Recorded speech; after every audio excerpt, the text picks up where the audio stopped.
nous avons travaillé et nous continuons par travailler d'arrache-pied, jour et nuit, pour que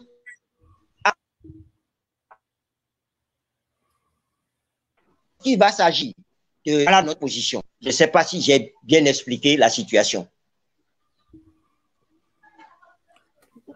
Oui, vous avez très bien même expliqué. Merci beaucoup d'être avec nous pendant tout ce temps. J'aimerais encore une fois dire à nos téléspectateurs de nous excuser si vous constatez ces décalages de son. C'est tout simplement parce que nous recevons notre invité depuis Lomé et c'est la situation de Lomé.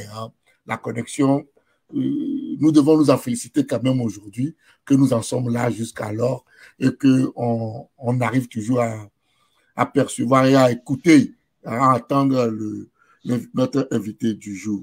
Alors, nous continuons dans l'élan pour vous dire que nous sommes sur Fest Info TV, la télévision de la diaspora ici aux États-Unis, et que cette émission est organisée tous les samedis à 11h, à partir de 11h, heure de New York, bien sûr.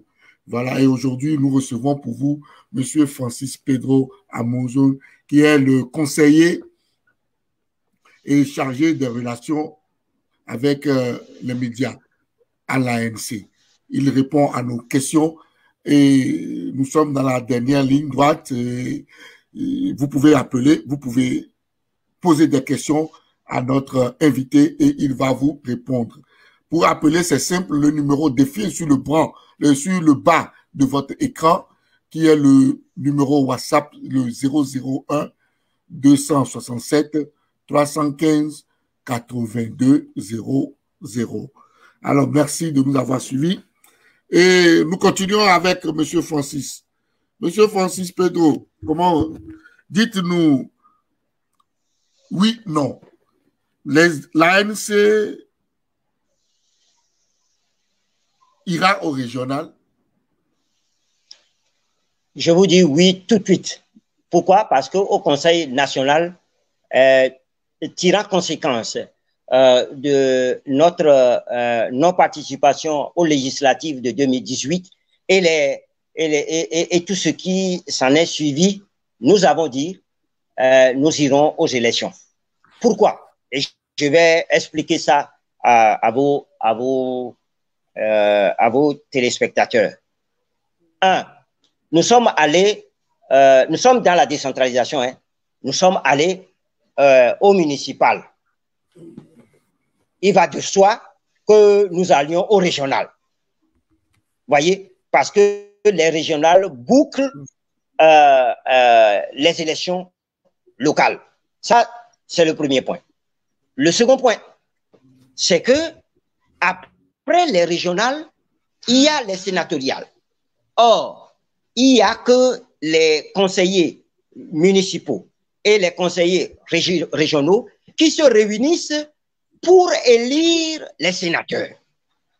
Alors, si nous n'avons pas de conseillers régionaux, comment allons-nous élire nos sénateurs? Donc, nous allons laisser aussi le Sénat au pouvoir, alors que, selon la Constitution, le Parlement est bicaméral. L'Assemblée nationale, la Chambre basse, le Sénat, la Chambre haute.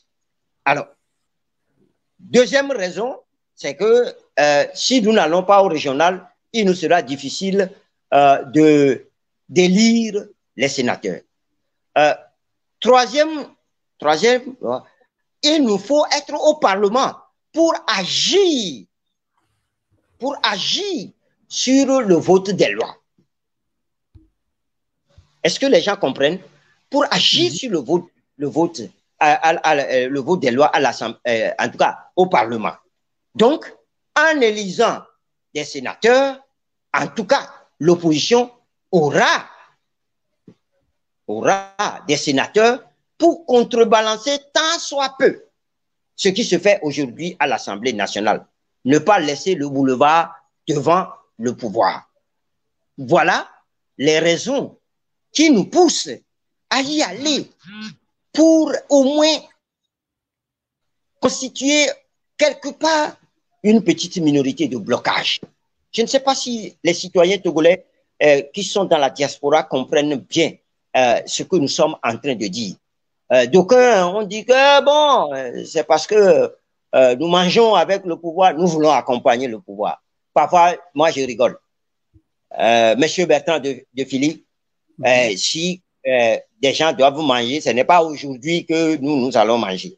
Je parle de moi-même, personnellement. Si depuis le temps des Yadima, nous avons refusé de manger et essayer d'être plus proche du peuple togolais, ce n'est pas maintenant que nous allons le faire. Et je voudrais que au niveau national et au niveau à l'international, que les citoyens togolais puissent, lorsqu'il y a un sujet, faire le discernement, sérieusement, pour se dire, mais pourquoi ça? Et en se posant cette question simple, on pourra comprendre. Au mieux, si on ne comprend pas, et comme vous le faites maintenant en me posant des questions, nous sommes là pour répondre. Voici pourquoi nous sommes en train de faire ci et ça. Vous voyez? Donc, nous ne sommes animés de rien du tout que essayer de constituer tant soit peu des blocages pour que le pouvoir seul ne circule sur le boulevard que nous allons lui créer. Je ne sais pas si je me suis fait comprendre, j'ai dit. Et ces régionales-là, comprenez, il y a 5 régions au Togo. 5 régions. Pour le moment, la loi dit que les sièges, c'est au prorata de la population de chaque région. De 500 à 1 million, vous avez 20 sièges au Sénat. De 1 million à 1 500 000, vous avez 31 sièges. De 1 million, 1 500 000 et plus, vous avez 41 sièges.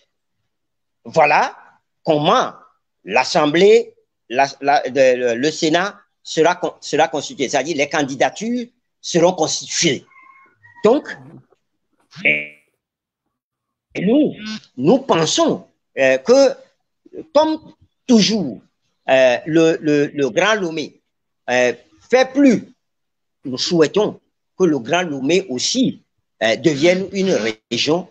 Pour cela, nous allons nous séparer de cette plaisanterie appelée district du Grand Lomé, qui est anticonstitutionnel. Donc, je ne sais pas si globalement j'ai répondu à votre question. Oui, votre question, votre réponse, pardon, elle est très, très limpide. Et je pense que tous ceux qui ont les yeux et les oreilles avisés d'hommes politiques doivent pouvoir comprendre et saisir la pertinence de l'action posée. Alors,